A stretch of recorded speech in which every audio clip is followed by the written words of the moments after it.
that lens real quick. What's up, everyone? How's it going? Kyle Henderson, Bama Football on YouTube, coming to you from Santa Fe, New Mexico. Actually, wasn't able to connect to the Wi-Fi as I usually do, so this will not be a call-in show, but I will take your questions inside the comment box. Give me a roll tide inside the comment box, and let me know who you're watching from. Coming to you from Santa Fe, New Mexico, en route to Pasadena to the Rose Bowl. I actually head out on Wednesday, and coverage will start on Thursday as you have media availabilities with Alabama and Michigan throughout those next couple of days. So I'll have tons of coverage, tons of player interviews. I appreciate you guys. So again, this is not going to be a call-in show, but I will take your questions inside the comment box. One of the things that I wanted to start out with when talking about the Rose Bowl was, why does Alabama win this particular matchup? And I see you. What's up, Jackie? I see you inside the comment box. Will as well. And I'll open it up for comments in just a few minutes. What's up, Des Moines en route to Minneapolis? Man, I used to live in Pella, Iowa, so I'm so familiar with Des Moines, Iowa. It's crazy. What's up, Herman? I see you inside the comment box as well.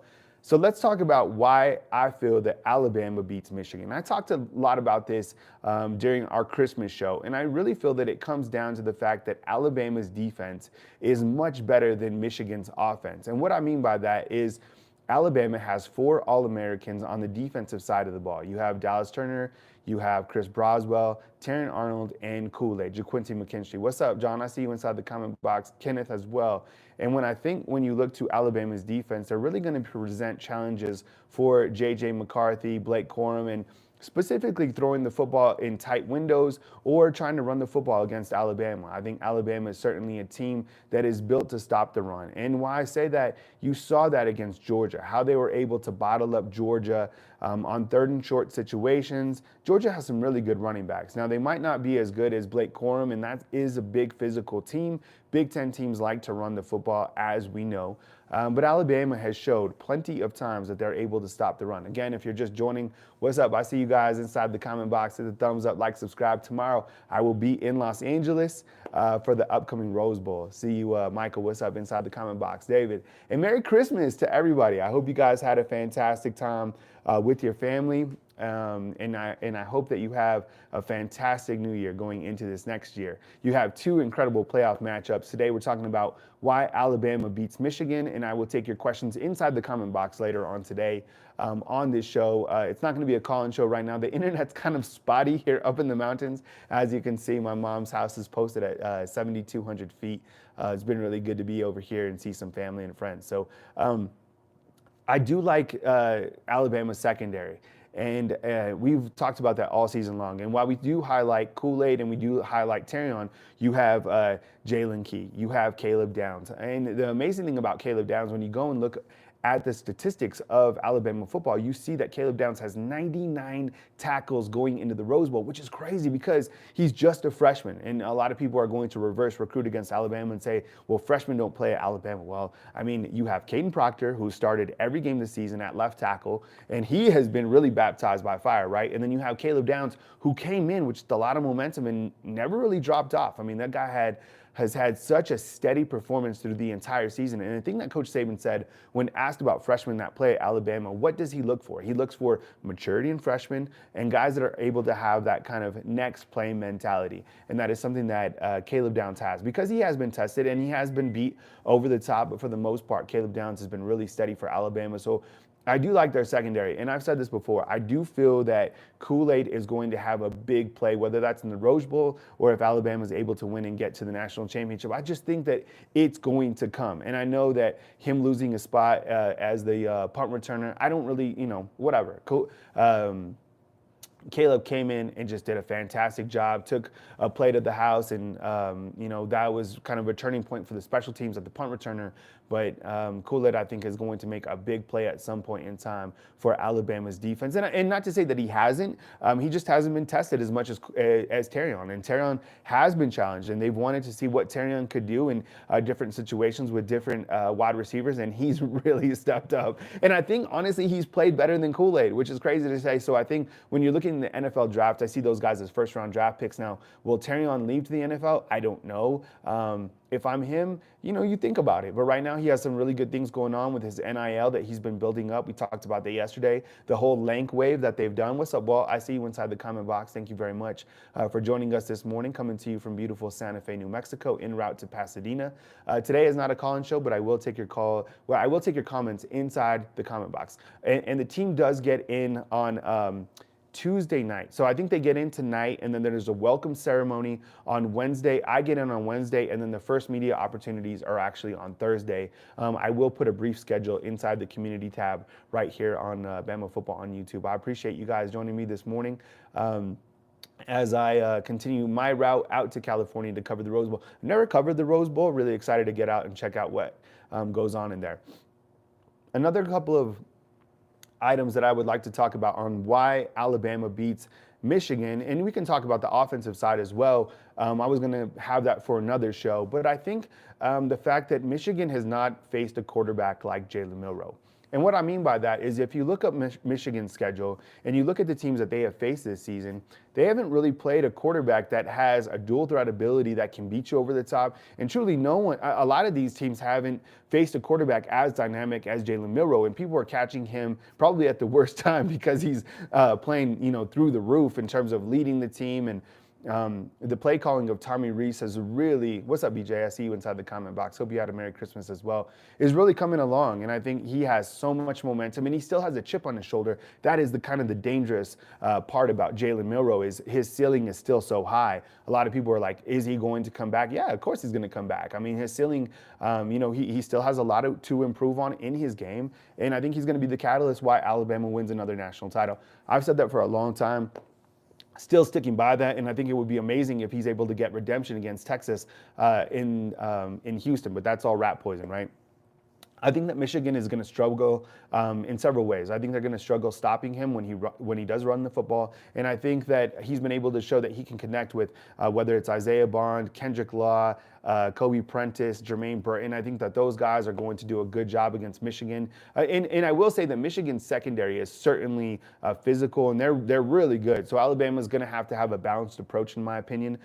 Is Jace going to be back? Well, we will understand that, in these next couple of days when we get closer to kickoff time, and that'll be a question that we do ask Coach Saban in terms of the running back situation. But as you know, you have capable running backs in Roydell Williams, Jam Miller, Justice Haynes. We really haven't seen too much of Justice Haynes, the true freshman, but those guys are capable of handling the workload.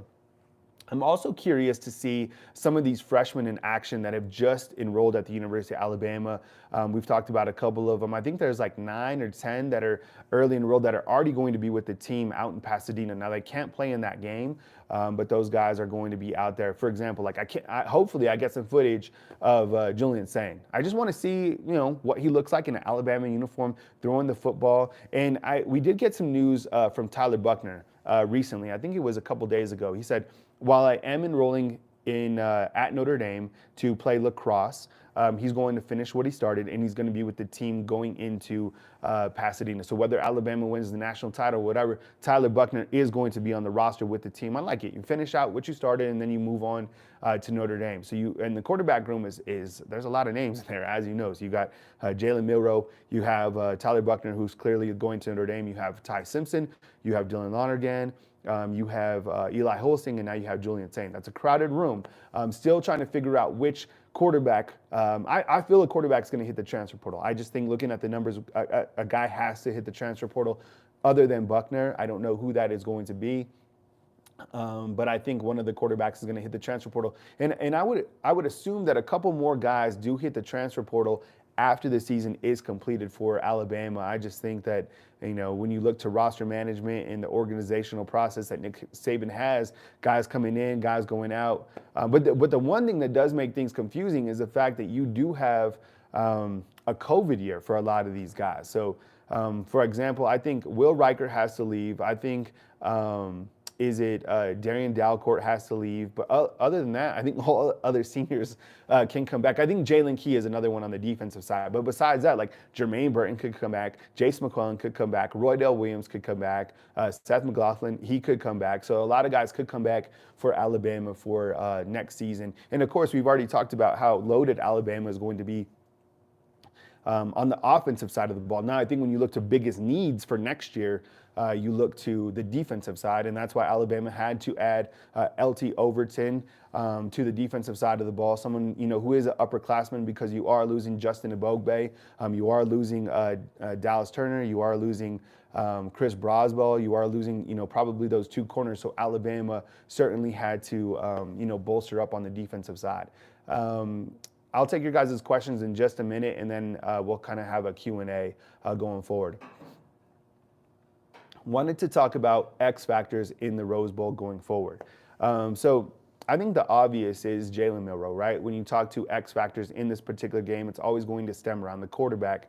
But I also think one of these wide receivers has to step up. And I think that getting the football to Isaiah Bond is going to really, make the defense worried about your other two wide receivers, whether that's Jermaine Burton or Kendrick Law. And I like the fact that Alabama's been able to be creative with using Kendrick Law. I just think the more opportunities that Isaiah Bond has, the better. And Isaiah Bond is the type of player who has really turned into that wideout. And he's reminiscent of guys like Jerry Jeudy, Henry Ruggs, Jalen Watt. He just has that dog mentality. And we've had an opportunity to hear from Isaiah Bond, and he has a lot of confidence in himself. He's a sophomore, but he has all the confidence in the world, even returns punts. I would assume he's after Caleb Downs, and I think he's just another guy that's going to be that true wideout that people are really worried about. So in X factors on the offense, I think him, and I really think X factor, you don't talk too much about Alabama's offensive line being like X factors, but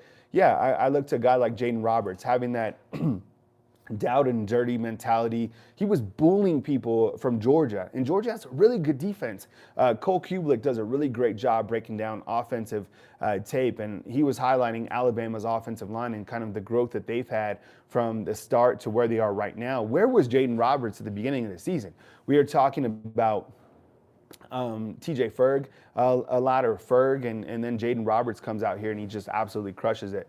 So I look to those X factors on the offensive side. And then on the defensive side, I think it's pretty straightforward as well. I think Dallas Turner and Chris Broswell get to the quarterback. And I think if they make J.J. McCarthy uncomfortable, I mean, that's it. That's all you have to do to be able to, force Michigan to become one-dimensional, and that's just running the football. You can't run against Alabama unless you're Hugh Freeze, right? He ran for 244 in the Iron Bowl, but I look to that game completely different. There's a lot of misdirection within his schematics that Hugh Freeze does, plus it's just the Iron Bowl. I mean, that's a whole different thing.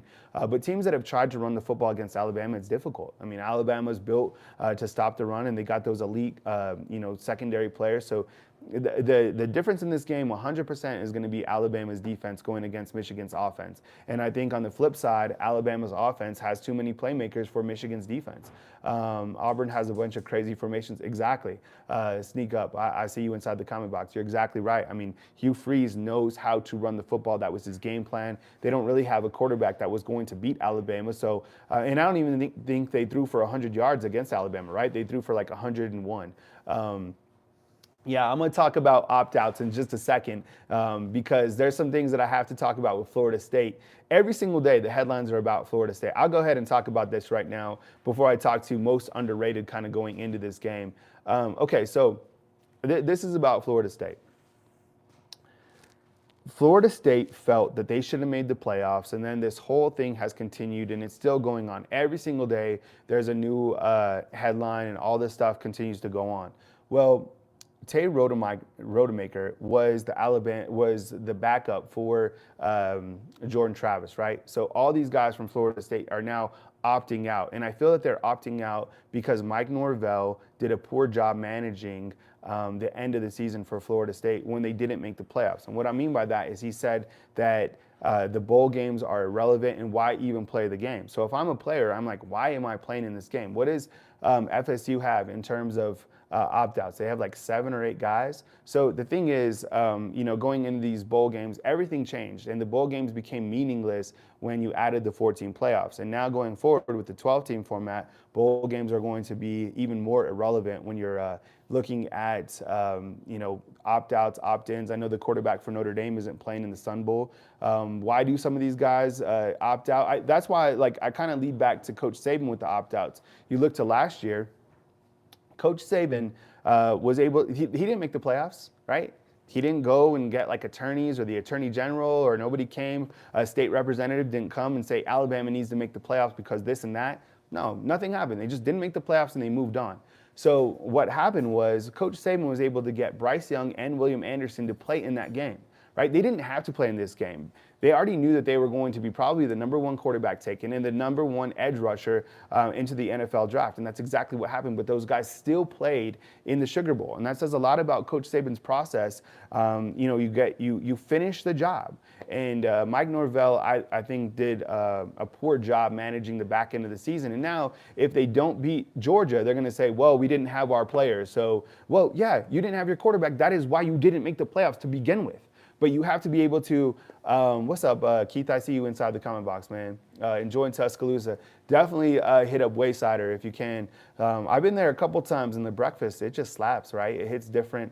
I've been getting the 2 eggs with the sausage. Can't eat that every day for obvious reasons. But the grits hit perfectly. And a lot of people like the cheese grits. But yeah, you're right. Gelato, what's up inside the comment box? Team player saying Milroe is garbage. Yeah, a quarterback that is taking his team to the semifinals and is transformed and was #6 in the Heisman voting is, I think he finished #6 in the passing rating. So a lot of people have been continuing to rag on Milroe. He'll have his say coming up against Michigan. And even if Jalen leads this team to the national title, people are still going to hate on him, which is fine. I think it adds more fuel to the fire because you want that chip on his shoulder. And I think we've seen that from Jalen Milroe. Okay, most underrated, and then I'm going to take your questions inside the comment box. Most underrated for Alabama going into this Rose Bowl. I think the most underrated in terms of where Alabama's offense is probably, I think, the unit of the running backs. Because the running backs have been really steady this year for Alabama. I think when we look to Alabama's offense, we just quickly talk about Jalen Milroe, or we talk about the growth of the offensive line, or we point out the fact that the wideouts are kind of back. But I think the running backs have done a really good job being steady for Alabama. They've been healthy. They haven't put the football on the ground, right? I'm not trying to jinx them. I'm just pointing out facts. I mean, this team has been able to really run through the tackles, get outside on the outside. And, whether it's Jace, Roydell, Jam. I mean, Jam is probably, let me ask you guys this in the chat. You put an elephant emoji inside the chat if you think that Jam Miller is one of the most underrated players on this offense. I think if you're a Michigan fan or if you're a casual college football fan, you have no idea who Jam Miller is in terms of a running back for Alabama. Because, I mean, Luke agrees. What's up? Luke from Weaver, what's up, man? I see you. Ricky Smith. People do not know about Jam Miller. Jam Miller, look, Roydell Williams could not play in this game, Jace as well, and Jam he would probably run for 200 yards if you wanted him to. He's a beast. He's a complete running back. And you know what else? He catches the football well. I love the fact that he was able to catch that touchdown pass. And look, I mean, everybody is saying it. I completely agree. Guys completely balling out. Hey, we have 300 on live. If we could get 300 thumbs up, I'd really appreciate it, guys. Yeah, exactly. BJ, what's up? Jam is so underrated. 100% agree. Yo, and I do have to pause real quick. And I have to take it. Look, the 49ers took it on the chin last night. I know I'm a 49er fan. Look, they were beat up and down the field by the Baltimore Ravens.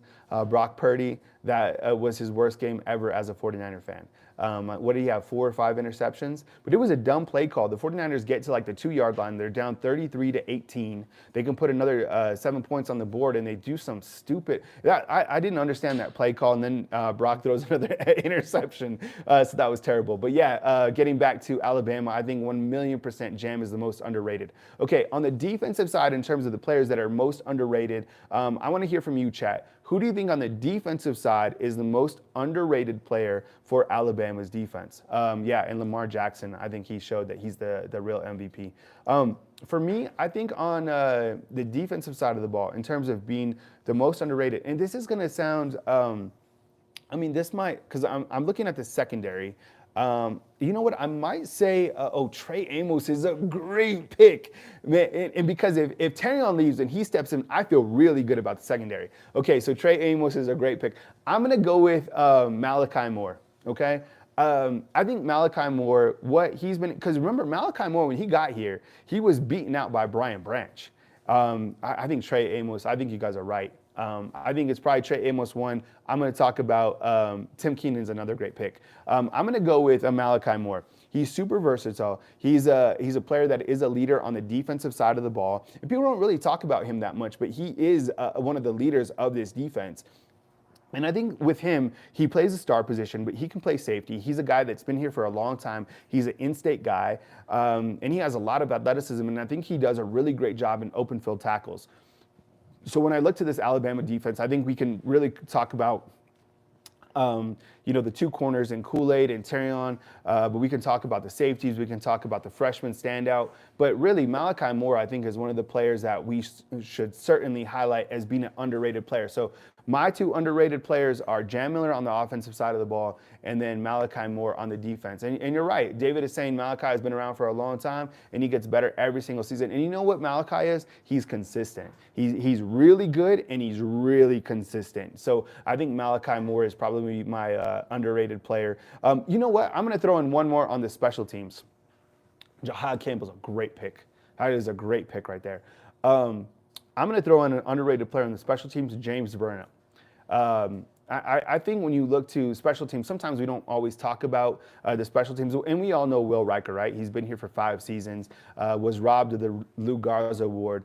But special teams, like James Burnham has done a great job. I mean, after J.K. Scott, I was like, oh man, like Alabama's never going to have, a quality punter. Who is it going to be? Look, James Burnham is really good. I mean, he's not, J.K. Scott is better than him, but I think that James Burnham can flip the field. He's done a really good job. I don't think that, he's maybe shanked a couple punts. What was crazy was when that dude from Auburn was just beating the crap out of him in the Iron Bowl. It was like, welcome to America, welcome to the Southeast, So James Burnham, I can't even imagine his family. Robbie Oots is a really nice pick as well. But I think that James Burnham is probably my sleeper pick on the special team side. Okay, so what I want you guys to do right now, what's up, George? I see you inside the comment box. If you guys can post questions for me inside the comment box, I will answer you guys. I'm not having my call-in show today. I had some problems with the internet where I'm at, but life goes on. So if you guys want to post a question for me, I will answer you guys' questions. We'll do a little Q&A for the Rose Bowl or anything that you want to talk Alabama football related. So why don't you guys start now and we can do that. So I appreciate you guys being here. And while we wait for our questions, hit the thumbs up, like, and subscribe. And if you want to become a fan funder of this YouTube channel, we got a score prediction from JG. I think that Alabama is going to win 31-14.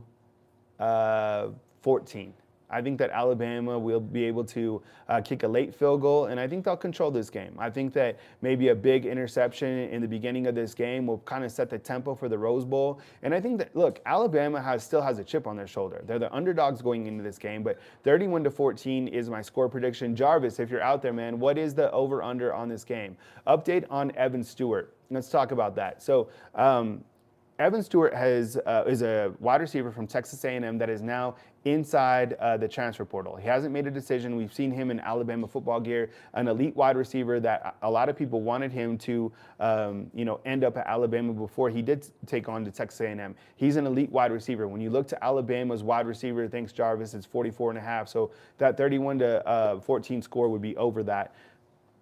Evan Stewart would fit in nicely at Alabama. The thing is, I just don't know which wide receivers are exiting out. These are the things that are holding me up on Evan Stewart, is the fact that Jermaine Burton, what is he going to do? Is he going to come back or is he going to leave? He could come back. I think he needs to go on to the NFL. And then you also have Ryan Williams. What is Ryan Williams going to do? He says he's a solid Alabama commitment. He even retweeted the Christmas graphic from Alabama yesterday on his social media account.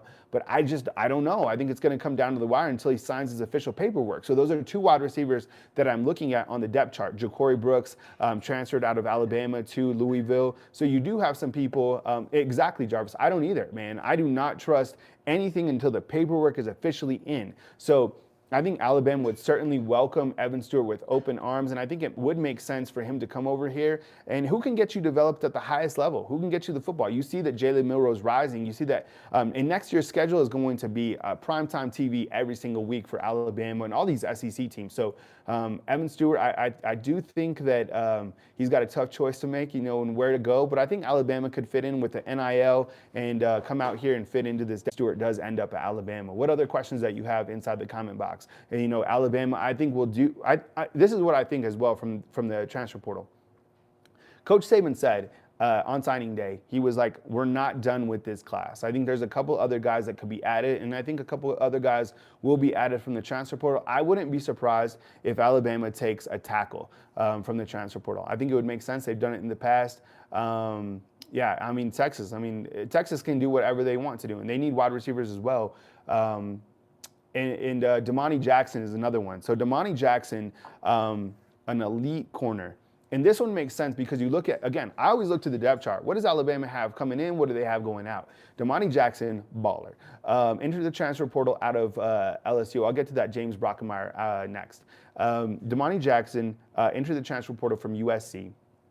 And it does look like it's between Michigan and Alabama. So, look, Damani Jackson can just drive up from Los Angeles, wherever he's at, and go watch the game at Pasadena and make the decision, after the Rose Bowl. Jackson is nice, 100%. And I think if he comes in, he's a day one starter. Could you imagine? Check this out. What if Trey Amos, or what if Kool-Aid, Kool-Aid's going to leave, but what if Terrion leaves as well? Alabama's going to need two instant starters. I think Jamani Jackson and Trey Amos would fulfill that, and we could just move on. And Alabama's secondary would continue to be elite with those guys coming in as the corners. Then you pipe in, a couple guys, Little Jr., Caleb Downs is coming back, and then you have Devontae Smith. That is a true no-fly zone, right, coming back for the secondary. So I would love for Alabama. I would actually probably like more for Damani Jackson to come in than Evan Stewart. Not that I'm saying that, Evan Stewart, that Alabama doesn't need him. I think just Damani Jackson, considering the needs that you have on Alabama's defense, he would fit in.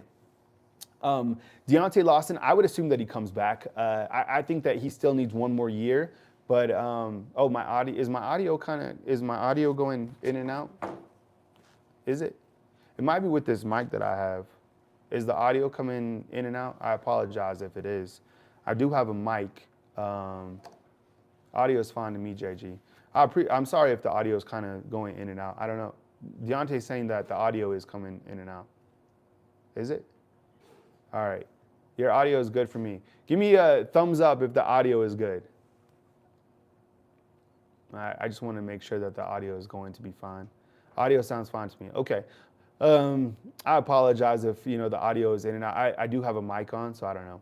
But I'm saying that Damani Jackson would be, I think, a key addition for Alabama and really a day one starter. And we do get some good thumbs up on the audio. So I don't know. Who knows, man? The internet, I'm not going to fight the internet ever. The internet is just like another entity, and the more you stress out about the internet, the worse your day is. So AJ, what's up? We see AJ inside the comment box. We'll talk to you again, AJ, soon. It was a little bit, but now we're good. Okay, but I want to hear your thoughts on South Alabama beatdown fight. So South Alabama, I was just talking about that earlier. So the fight with South Alabama after the game, you hate to see it, things happen in this life that shouldn't happen. You got to be able to control yourself, control your emotions, whether you win or you lose. It's not a good look for college football. It's not a good look for sports. These things happen. They're going to continue to happen. And I think that the more that we kind of put these things in the spotlight, the more that they might happen. But things like this have been going on for quite some time. So don't like the look of South Alabama and the fight that happened. But with that said, if someone swings on you, you swing back, right? You have to protect yourself. So somebody comes and especially blindsides you from the back, you got to stand your ground and do, it turned into a melee. That was it. Do you think that Malik Murphy transfer could hurt Texas?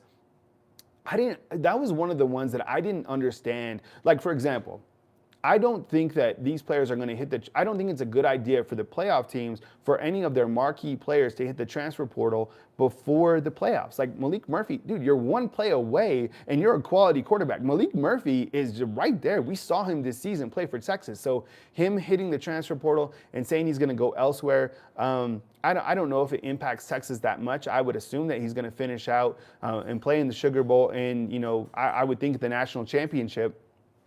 I think that Malik Murphy going on to Duke, good for him. I think with Texas, all the quarterbacks that they had, it kind of makes sense. I'm a big fan of his game. Excuse me. I think that he is a really good quarterback, and I think that he has another high ceiling. But I don't know. It does create, I don't know what it creates in the locker room sometimes, but Malik Murphy going on, that did surprise me, and I know a lot of people wanted him. Duke has been able to turn out a lot of good quarterbacks, within the last several years. So I think that he's going to be a good added weapon for him in the ACC. What else you guys got when you talk about college football headlines or just Alabama going into the college football playoffs? Why do you think Jim Harbaugh hasn't signed the contract extension? I think because the NFL is probably still on his mind. I think so. Jim Harbaugh, let me set the stage. I think there's like kind of the talk is Michigan is willing to offer him a $125 million contract to stay at Michigan, but there's a clause in there that says that he can't look at other NFL programs. Now, Jim Harbaugh, as you know, coached for the 49ers, coached at Stanford, coached at University of San Diego, and now he's with Michigan. And I think that he does want to be back in the NFL. You looked at what his brother was able to do last night against the 49ers, John Harbaugh. John Harbaugh is an elite coach. We've talked about this before. How many years has he been with Baltimore? Like 11 years? So I would think that Jim wants to be back in the NFL at some point.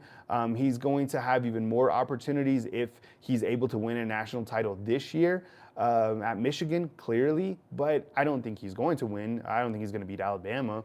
And it seems like the thing with Michigan and Jim Harbaugh is it seems like college football is always after him. I think he does a lot of weird things as well. He's an awkward type of individual. Even like watch the press conferences coming up that we'll post right here on the YouTube channel. He's an awkward dude. But he can coach. He's a really good football coach, and Coach Saban, I know, has a lot of respect for him. I last covered Michigan when Alabama and Michigan played down in the Citrus Bowl for Orlando, and I was really looking forward to kind of like these catchy sound bites and things that he would say, and he's super smart, but he comes off a little bit awkward. So I don't know. I think that what's holding him back is simply signing. I think he still would like to be in the NFL at some point. And I think that it will eventually happen. I don't know if it'll happen next year or the year after. I know there was some things happening with like the Minnesota Vikings that didn't pan out, but I would think that he'd want to be back in the NFL. But I have no idea. I don't know him personally, but Michigan, he has them rolling. Their defense is really good. They haven't lost a game all season. Number one team in the college football playoff rankings, and I think a favorite over Alabama at this point. What else you have in terms of questions for me going into December, what's today's, December 26th? But I've had a good time, and sorry, like I said, usually I talk about, have my call-in shows every single day, but, the internet wasn't cooperating today. So I'm actually just on my phone with a microphone here from Santa Fe, posted up. Tomorrow I fly out to Los Angeles, and we'll cover the Rose Bowl, which I'm really excited to. I used to live in Los Angeles. I used to live out in Redondo Beach, so there's a couple spots that I definitely want to hit on to check out in Los Angeles. But I appreciate you guys. Hey, Claire, thank you so much for the super chat. Really appreciate it. Luke asked, do you think that we can stop the run and make JJ throw interceptions? Yeah, for sure. I think going into LDM, ask that question in a second because the questions get kind of floated away. Yeah, I think, like I said in the beginning of the show, I think one of the major components of this game is Alabama being able to stop the run, forcing JJ, or it'll be vice versa, right? Like Michigan will either be one-dimensional in some capacity coming into this game. Steve is saying that the audio is breaking up. Is the audio breaking up? Yeah, I don't know. It's weird. Maybe it'll be okay in the South Bay, yeah. And I just saw that Talia is going to hit. Did I see that Talia is going to hit the transfer portal? I saw that he was going to hit the transfer portal as well. But I think that Michigan's going to be one-dimensional. They're not going to be able to run the football in Alabama. And I think that the fact that J.J. McCarthy, he hasn't, what secondary has he faced like Alabama's? No. And Raider fan is asking, does Saban retire if they win it all? No, I don't think so. Look, I think that Saban is about to still go on an epic run. Someone told me that like a couple years ago that he's going to go on like this crazy ride as he exits out. And with the 12-team format, I mean, why not come back? I mean, you see him doing the recruiting, you see him on the grind. He looks great. His memory is super sharp. So no, I don't think that Saban retires. Oh, a lot of people have been asking about James Brockermeyer. Okay, so Tommy and James Brockermeyer came to Alabama. They were both Texas legacies, right? Their father played at Texas, played in the NFL, and both of these guys came here. Tommy transferred out, excuse me, and he went to TCU. So did JoJo Earl, and so did Trey Sanders. James Brockermeyer has stayed at Alabama, and I think he's like what, number 2 or number 3 at the center position for Alabama. I've always been curious this year why Alabama didn't have TJ over Seth. But whatever the case is, Seth has been doing a really good job. So I don't know if Seth leaves. I think James Brockermeyer, he's been patient. He's been here. I think he did graduate from over here. I think that he would be able to be a center at Alabama. And that would be an interesting storyline because people sort of wrote him off and said that he wasn't big enough. Now, Coach Sean and I have talked about this. He is undersized, and I feel that Seth is undersized. You look at the past centers for Alabama in the past, like Bradley Bozeman, remember him? He was a monster. Ross Piercebaker, he was a monster. Landon Dickerson, he was a monster. I still think Seth is a little bit undersized for the center position. That's why I kind of was thinking that it would be TJ to be the center, but whatever. I mean, Seth has worked on his game all season long. He's done a really good job, and Chris is saying that Seth is going to be back. I think so. Where's he going to go? I mean, if he has the COVID year, he could certainly come back. Dave, what's up, man? I appreciate you. Get some pics of the sunset for sure. Yeah, I can't. The Rose Bowl setting should be wonderful. This setup is pretty nice too. I'm here at Santa Fe. Here at my mom's, got the Christmas tree. Will Kirby Smart be the NFL man? I don't know about Kirby Smart. You looked at all of those guys exiting the program from Georgia. With that said, they did just get Travis Etienne from the portal from Florida, which I think is a big pickup, and it makes sense considering that Georgia needed a running back. I don't know if Kirby goes to the NFL. What do you guys think? Do you think that Kirby Smart goes to the NFL? Let me know inside the comment box, just yes or no. People think that Kirby is out. That's why you're seeing kind of this max exodus at UGA. It's hard to stay consistent. It's hard to keep players happy. I'm saying no as well. And look, you see, because now that we're in this world of name, image, and likeness, this is just floating free agency. And I think that players can just go, like, what did Chip Kelly say recently? That pretty soon players are going to be transferring at halftime if they're not playing. This is the world that we live in. And when these guys are 4 or 5 stars, they're going to always have opportunities to go somewhere else. I don't think Kirby's done at Georgia. I think that the Kirby's here to stay. Georgia's here to stay. I was thinking about this too. There's a scenario where Alabama and Georgia could theoretically play 3 times next season, right? With Georgia coming to Alabama, and then if they finish 1 and 2 in the SEC, and then if they somehow get matched up in the playoffs, who knows? I think Al Sanders is right. Kirby definitely is a college guy. I don't really see him in the NFL. I think there's smoke, and I think that players are just going to lose. I mean, how many times last year how many players left from Alabama last year? Wasn't it like 17 or 18? But most of those guys were kind of processed out. The guys that Georgia is losing are marquee guys that are leaving, big time guys that have gone elsewhere. So I don't know. Georgia's still going to be good. They're still going to be up there next year. Kirby has a really good thing going, and Georgia's going to be right there in the mix next year. And they're going to be a handful for Alabama. You know, Stenson's coming back.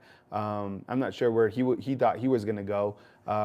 But Georgia is going to have their quarterback. What other questions do you have going into this world? Let me ask you, who wins the Sugar Bowl between Texas or Washington? And I ask this because the last few shows that I've had, it's been kind of surprising that people have been taking Washington in this game. I don't think so at all. I think Texas beats Washington by, I don't know, 21 points. Look, see, there's a lot of, thank you. Adam is saying Texas by 14. I think that Washington is going to struggle with Texas, and I think that Texas is I think there's 2 buzzsaws right now. I think Alabama's one, I think Texas is another. And I'm not, look, yes, do I want to see that rematch in Houston? 1,000,000%. But see, a lot of people picking Washington in this game. And maybe it's, and Washington has been counted out a few times this season. They were one of the teams that they were ranked higher than some of the teams they played, and they were still the underdog and came back to win. I think they were the underdog against Oregon twice and against Oregon State. Big time wide receivers, and Michael Penix Jr. Is certainly a baller. LDM, I'm with you, man. Alabama versus Texas in a rematch down in Houston. So that's kind of the game I'm going with. I have to sip some tea. When I talk for over 40 minutes, I got to get the tea in there. Dave, what's up? I appreciate the super chat. See you at the game, tailgate at the Rose Bowl. Hey, if you guys are going to the Rose Bowl, you guys certainly need to, or will have an opportunity to support the players. So Terrion and Jalen, they have their whole length thing going on. So there's going to be a booth set up, I think like the 30th through the 1st, where you can go back and support those players. And I think now all of those players can benefit from their name, image, and likeness underneath the link. So, definitely check out the booths that they have set up. I think it's just a couple minutes away from Pasadena. So definitely check that out. See, I'm with Guy inside here. Texas by 28 over Washington. I don't know about 28 points. That would be crazy. I still don't think that Washington was one of the top 4 teams. Right? We're about to find out. But it seemed like there was going to be a Pac-12 team in there, whether it was Oregon or Washington going into that game. So Xavier Worthy, everybody's watching kind of his status, and I think we'll find out that was coffee. No, I do have. Look, thought it was coffee. Look, I have coffee and I have tea. I'm rolling heavy over here. And the other thing is when I do my show, the further I go west, the earlier I have to do the show. So, if I'm doing, because I keep the show Central Time, and I have the show 9 a.m. Central Time, which is 8 Mountain Time, and I'm about to go to the west, which will be, what will my show be at? 7? That would be my show at 7 in the morning. So I don't know, we might have to talk to the crew, and we might have to get some sub-ins, because I'm covering, the media opportunities are like 8 in the morning for Alabama and Texas. So I'm gonna have to talk with Smook, Sean, Ty, and Jarek, and see if some of those guys can cover for the morning show while I am out at the Rose Bowl. But I appreciate you guys being here and supporting the content today. I know that I couldn't take my call-in show today because of the internet or whatever, so I'm just kind of having a Q&A going into the Rose Bowl. I kind of like this setup. It's been nice. Maybe I should do more of the Q&As. Not everybody can call in. Already talked about Evan Stewart a little bit earlier in the show. I think Alabama certainly a great landing spot. So is Texas. And Alice saying, "Welcome to the left coast." Look, I'm going back to Cali. I want to go to. I actually really like Fatburger over In-N-Out. I don't know if you guys. I know people are like, "What?" Look, and I get it, and I didn't say that In-N-Out is bad in any way, and I'm not saying it's overhyped, because it really is good. I get a double, I get it animal style.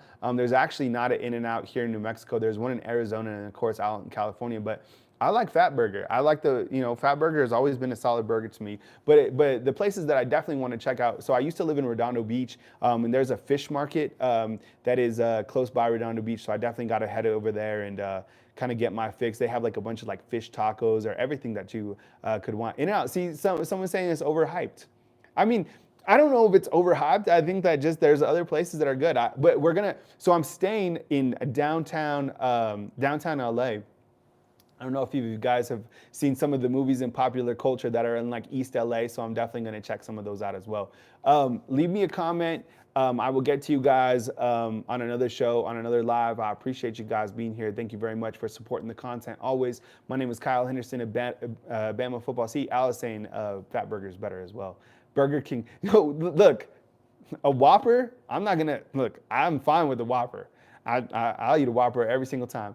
But I appreciate you guys being here. Thank you so much for liking, subscribing. And we're getting closer to 100,000 subscribers right here on Bama Football on YouTube. I really appreciate you guys supporting the content. I can't wait to get out to California. I'm feeling good. Had a really good year, and I have a lot of people to be grateful for that are behind the scene that make the channel what it is. And, just feeling good. I have a lot of positive energy and a lot of things to be grateful for. So let's be good people. Let's continue to go into, the new year with a lot of positive energy and just feeling good. Can't wait to get out to the Rose Bowl. Coming to you from beautiful Santa Fe, New Mexico on December 26th. My name is Kyle Henderson at Bama Football on YouTube. I appreciate guys being here on the channel, sticking with me throughout the entire season. I hope I have showed a level of consistency that you guys definitely deserve. I mean, you guys cover the Alabama Crimson. You guys follow the Alabama Crimson Tide. You guys deserve the best, 100%. And every single time I step onto the platform, I try to be professional. I try to be respectful to everybody out there because that is what you guys deserve. You know, real, recognize real. I appreciate you guys, definitely. Hit the thumbs up, like, subscribe, and I'll catch you next time right here on Bama Football on YouTube. See ya.